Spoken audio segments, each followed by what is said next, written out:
নমস্কার বন্ধুরা, সুপ্রিয়া কিচেনে আবার আপনাদের সবাইকে স্বাগত জানাই আরও একটা রেসিপিতে। বন্ধুরা, আজকে দেখুন গাছে চলে এসেছে, গাছ থেকে কারি পাতা নিয়ে যাবো। আজকে এই কারি পাতা দিয়ে একটা দারুণ স্বাদের রেসিপি আপনাদের সাথে শেয়ার করব। এরকম বৃষ্টির দিনে আপনারা অনেকেই সেই রেসিপিটা পছন্দ করেন, অনেকেই কি সবাই কিন্তু সেই রেসিপিটা ভীষণই পছন্দ করেন। তো প্লিজ বন্ধুরা, আপনারা ভিডিওটা না কেটে প্রথম থেকে শেষ পর্যন্ত দেখবেন, আমার সঙ্গে থেকে আশা করছি আপনাদের ভালো লাগবে। আর যে সকল বন্ধুরা ইউটিউব চ্যানেলে এখনও নতুন, প্লিজ বন্ধুরা চ্যানেলটিকে সাবস্ক্রাইব করবেন। আর ফেসবুক পেজ থেকে দেখলে পেজটিকে ফলো করে আমার পাশে থাকবেন। কারি পাতা এই কটা তুলেছি, আর কটা তুলে নিয়ে যাই। এত হয়তো লাগবে না, তবে তুলি, রেখে দেওয়াও যায়। তুলে ফ্রিজে রেখে দেবো, জলগুলো মুছে ফ্রিজে পেপারের মধ্যে রেখে দেবো, তাহলে অনেক দিন ভালো থাকবে, নষ্ট হবে না। এটা তার বাড়ির গাছ না, পাশে এক ঠাকুরদাদের গাছ, তাই নিতে এসছি।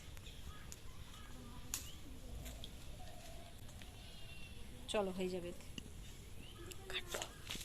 রেসিপিটা বানানোর জন্য ডো বানিয়ে নেবো। এখানে এক বাটি বেসন নিয়েছি, পাত্রে নিয়ে নেবো। হলুদ গুঁড়ো দেবো পরিমাণ মতো, লঙ্কার গুঁড়ো, আর দিয়ে দেবো লবণ। সাদা তেল দিয়ে দেবো 2 চামচ। যতটা বেসন নিয়েছি ততটাই জল নিয়েছি। এই জলটা দিয়ে মাখাবো। প্রথমে অল্প অল্প করে দিয়ে মাখিয়ে নেব।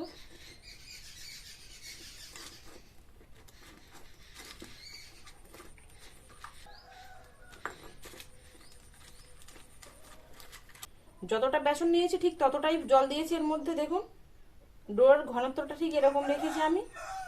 এবার খুব ভালো করে ফাটিয়ে নেব। এবার এটাকে আমি চাপা দিয়ে সাইড করে রেখে দেবো। এপাশে যে কারি পাতাগুলো আমি এনেছিলাম, এগুলোর থেকে বড় বড় পাতাগুলো বেছে নিয়ে ধুয়ে নেব। পাতাগুলো এরকম করে ছাড়িয়ে নেব। এটা আলাদা পাত্রে নিয়ে ছাড়িয়ে। কারি পাতার গন্ধটা এত সুন্দর, ভালো লাগে। আপনাদের কোন কোন বন্ধুর ভালো লাগে অবশ্যই জানাবেন। আমার তো ভীষণ ভালো লাগে। ছাড়াচ্ছি তাই কত সুন্দর একটা সেন্ট বেরোচ্ছে। ঘরে থাকা উপকরণ দিয়ে চানাচুর বানাবো। গ্যাসটা ধরে কড়াটা বসিয়ে দেবো ভাজার জন্য। আগে তেলটা দিই, তেলটা গরম হতে লাগুক, তারপরে বোতলে ভরে নেব। সাদা তেল দিয়ে দেবো কড়ায় ভাজার জন্য। এখানে একটা বোতল নিয়েছি আমি, ছোট ফুটির বোতল। এই ফুটির বোতলের মধ্যে ডোটা ঢেলে নেব। তবে সব ডোটা ঢালবো না, কিছুটা ঢেলে নেব। অর্ধেকটা ঢেলে নেবো, অর্ধেকটা রেখে দেবো। অর্ধেকটা আমি আরেকটা আবার গোল গোল চানাচুর বানাবো, একদম যে বোঁদের যেরকম বানায় ঠিক সেরকম সাইজের।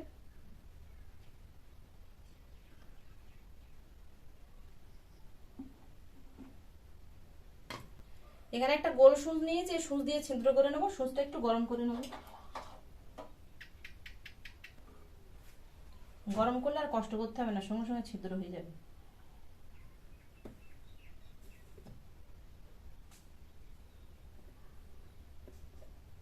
এবার তেলের মধ্যে ছেড়ে দেবো। আমি তো বেসনের মধ্যে কিছুই মেশালাম না, প্লেনই ভেজে নিচ্ছি। তবে আপনারা যদি চান, তাহলে হাতের কাছে যদি খাওয়ার সোডা থাকে, তাহলে 1 চিমটি এর মধ্যে মিশিয়ে দিতে পারেন। এরকম এক বাটির মধ্যে 1 চিমটি দিলেই হয়ে যাবে। তাহলে একটু গোল রাউন্ড শেপ দিলেই হবে।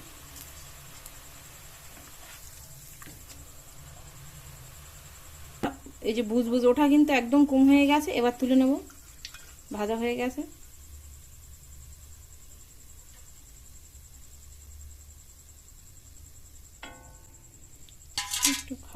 এখানে একটা ঝাঁঝরি নিয়েছি, ঝাঁঝরির উপরে ব্যাটার দিয়ে দেবো।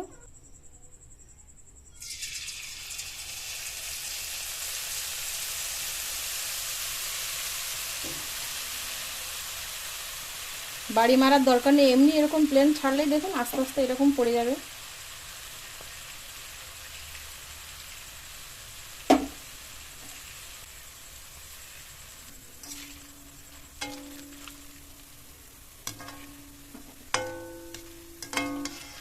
এগুলো দেখুন, এই যে বুজবুজ ওঠা একদম কম হয়ে গেছে, আর অল্প অল্প এরকম বুজবুজ উঠছে, ভাজা হয়ে গেছে। তুলে নেবো, এরপরে লাল হয়ে যাবে একদম।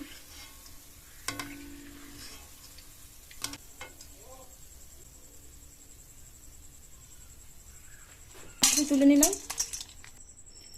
কতটা মুচমুচ হয়েছে দেখুন, এই যে ভেঙে যাচ্ছে।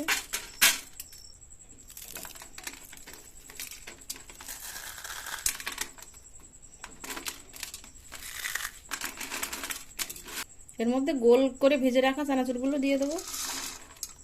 এখানে আমি ছোলার ডাল নিয়েছি, ছোলার ডালও ভেজে নেব এর মধ্যে দিয়ে। পিঠে টিঠে তোলা হয় যে ঝাঁঝরিতে, আপনারা সেই ঝাঁঝরি দিয়েও কিন্তু ডালগুলো ভেজে নিতে পারেন, তবে আমার কাছে নেই তাই আমি এরকম বড় ছিদ্রযুক্ত গামলা নিয়েছি, এর মধ্যে রেখেই ভেজে নেব।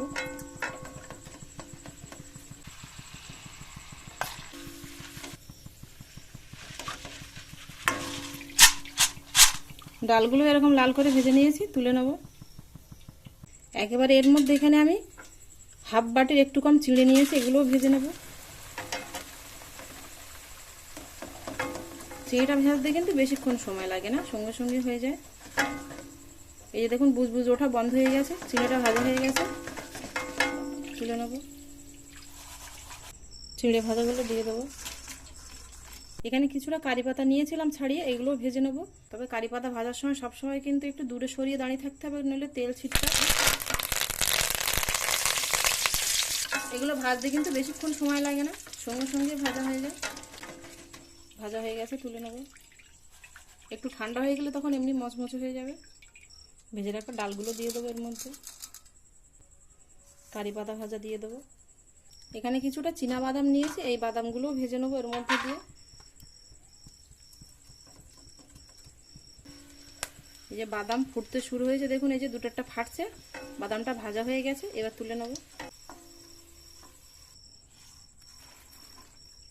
এখানে কিছুটা নারকেল আমি নিয়েছি, ঠিক এরকম হালকা হালকা করে কেটে নিয়েছি, এই নারকেলগুলো ভেজে নেব হালকা করে।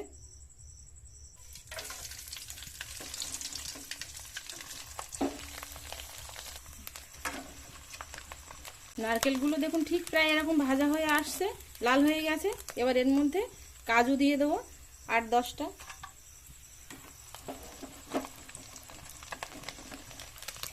হালকা এরকম লাল করে ভেজে নিয়েছি, এবার তুলে নেব।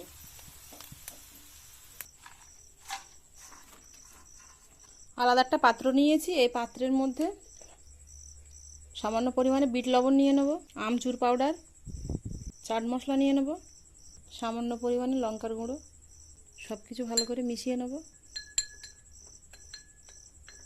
এবার মশলাটা চানাচুরের মধ্যে দিয়ে দেব, সব কিছু দিয়ে এবার মাখিয়ে নেব।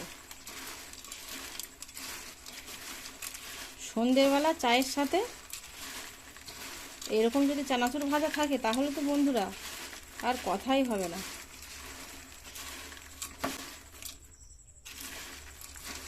আর এর সাথে যদি একটু মুড়ি থাকে, মুড়ি না হলেও কিন্তু আপনার শুধু খাওয়া যাবে। দেখুন এর মধ্যে এই যে চিড়ে ভাজা আছে, এর মধ্যে সঙ্গে আর মুড়িও লাগবে না। দোকানদাররা যতটা নিখুঁতভাবে বানায়, আমি হয়তো ততটা ভালো বানাতে পারিনি, তবে চেষ্টা করেছি দোকানের মতো বানানোর জন্য। বন্ধুরা সন্ধ্যেবেলা চায়ের সাথে জমানোর জন্য আমার মতো ঠিক একইভাবে এরকমভাবে চানাচুর বানিয়ে খেতে পারেন। আশা করছি আপনাদের ভালো লাগবে। আর যদি ভালো লাগে তাহলে প্লিজ বন্ধুরা আপনাদের বন্ধুদের কাছে প্রচুর প্রচুর শেয়ার করবেন। আর আমার পরবর্তী ভিডিও সবার প্রথমে দেখার জন্য পাশে থাকা বেল আইকনটি ক্লিক করে দেবেন। এতক্ষণ আমার সঙ্গে থাকার জন্য আপনাদের অনেক অনেক ধন্যবাদ। আবার দেখা হচ্ছে আপনাদের সাথে পরে নতুন কোনো রেসিপিতে। ততক্ষণ আপনারা সবাই ভালো থাকবেন ও সুস্থ থাকবেন।